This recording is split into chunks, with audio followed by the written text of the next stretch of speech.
he agreement he MOU hi pon lama ti chua tur ta na ti anilo eng wange pon lama chua ti hi ngai to tham fe om ke ni lama tanga li to lo CNA CNF lama tanga lik awani anti pal nge tu ina mo alo ruanga ti chuak pal nge anti lui nge mi puiri rusiat an do wangan ti lui te poni mai thei politician ya kan hello ani na taka chon aru lang rotin soyang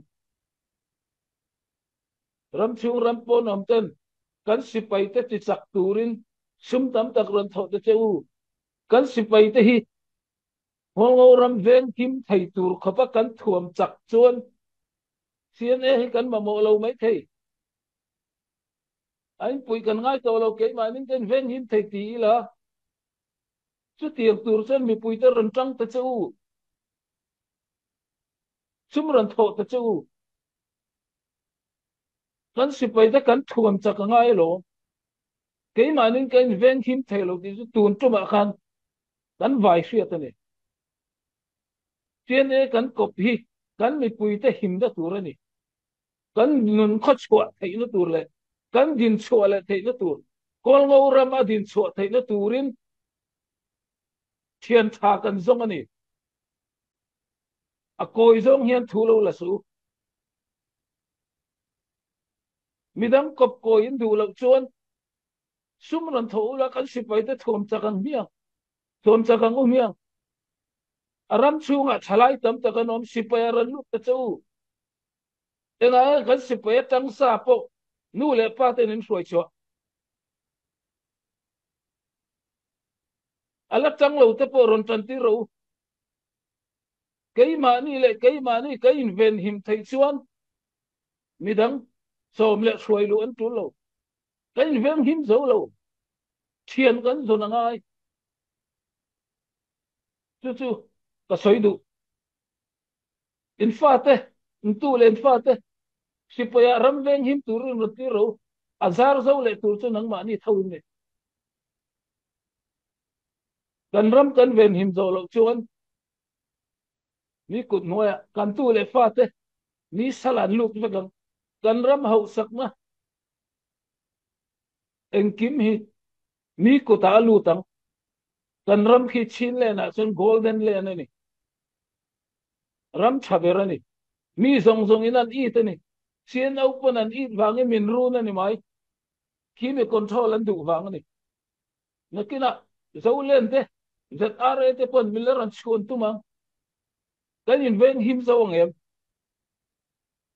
in fa te sipaya in tan tir phal chuan ko ngo ram ven him turin tu nga kan kawang tu nga min ven him ang ko ngo ram tin suak turin tu nga min puyam tu nga thok suak don yang age a ki koi zong le enge ma zong hi a tu hi in lap tun tu ma khan in thra chiang ang nili lai aliam nuwa eng wangin nge kan ram kan lua le kan hon le dur dur thek chan ta tu te wang nge thang te po khami puite ni siang u tu na het le zol zo kin CNF te ne tho tlan dan tur kan ngai tua rem kan ruata abul ba ta khrechiang si lo soi sel ruat ke nga nge ilo man mo view andan helper chu number 2 hi ani number 2 hi ani kol tong takin let dalong cha dia hemi ubri wat reng reng hi chu du zong ko her thai thil tam taka oma hela ya brigade 4 chu tamamu ku taweng khaya mi ti lai hi an le linda na tam khop maya halai takha an kut noya om tu angin khilut vek an ma ni thu thua om tu ra khiluta mi wa khalai ka adik tok lawani ti ka soi fia duwa taweng khan di taweng khanya mi ti chu thil en kima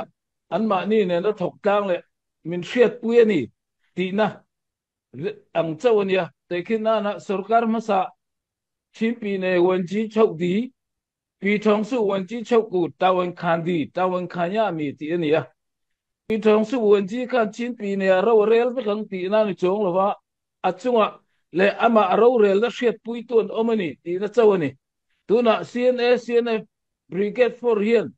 he re administration hi adu du na control ang akut noya ama thu na en kolang ti na ani lo chu tiang zong chu akok lo ni ti hi tukun zinga ka soi do kan thil ti piang eng kim min shet puyang he administration chung changa har sat na le engamo a oma tu inamo min ran ti boy ani chuan mo phur na min lak sakam min ti puyang ti na ang lek chaw ni achan chu lung chewi ne ka koi kha an ma ni mo phur na tu na revolution zo ma chuan securities le defense kha kan sipaite mo phur na ni tu na security le defense kan ti thei lo chuan ok chewi le thil dang zong sung kha bi ngai che mai eng ba ti thei lo tun tuma run kan to ka kan in dang zo lo wa kan sipaite po an nung to la ka tiang ani chuan khoya nge ok chewi pi ngai che mai kan kalpuyang ven him kan ngai min ven him na noya kan sipaite ven him na noya thang zong zong ka akal do na ni ti na chawani chuta min ven him thai tu tur tan brigade 4 ne na kan har sa na eng kim kan khen zel tur ni ti na ni sing khaya mi report regular takin report an pechin tur ni ti te po min ven him tu tura kan da te ne na kan har sat na le kan poimo kan thil ti turte kan malak na te report kan pek lewin en tinge min ven him te yang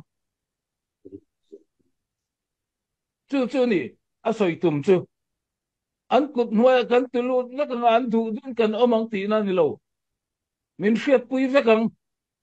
min fiat pui turin report kan pe zelang briket fora kan har sat na zong zong tu te na mo he ri ko pui kan op na le kan malak ni kong tirang rang department le secretary malak na tam tak kan nei chung zong zong kan har sat na min ran ti buai tu piang ta ka briket fora kan khilanga briket forin sipai chak na mangin min chin fel sak thei chumia tan chuan report kan pe zel do na ni hi nai sui nu ya mi kan soi hawang en tin nge he har sat na le buai nei kan tiang ti ka ni tu bangin kami na ko tum tam ber tu Rongoram administration ron ti buai tu chu CNA CNF ron ti buai nen a in tluk kang ani ti na lantir na chau ani ama po kan local pui do dan tho ani ama po en public meeting amo engamo kan ti donin briquet for a report kan pe kan som thin ran soi thengem in local thengem chu tiang thil kan ti don kan ti kan som min hriat pui achang le an briquet for tat ma ha mu local thuran soi ve chung chu he hi thil thar pakhat ma omlo tu ten amo lobia ani lo zong an let linga min iksik tu ten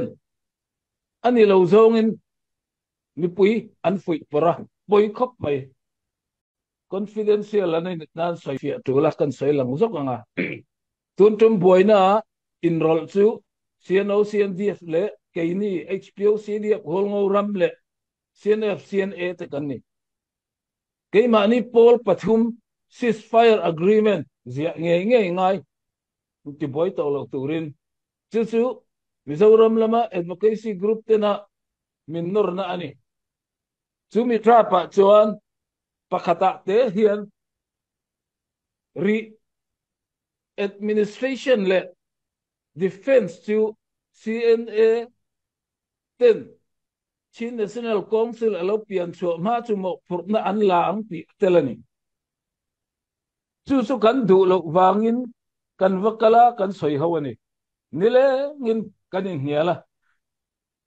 administration ti ranziak lang su ram chung rampon ka supporter ten an rathiam don lo kan tia kan in a aming chau kan ti boy lo chau an tia aming po kan du lo administration hi CNA na chelang ti hi agreement hen ziak lang su hemi cái mà ni Paul Pathum ceasefire agreement ahen hei hi chu alang tur ni lo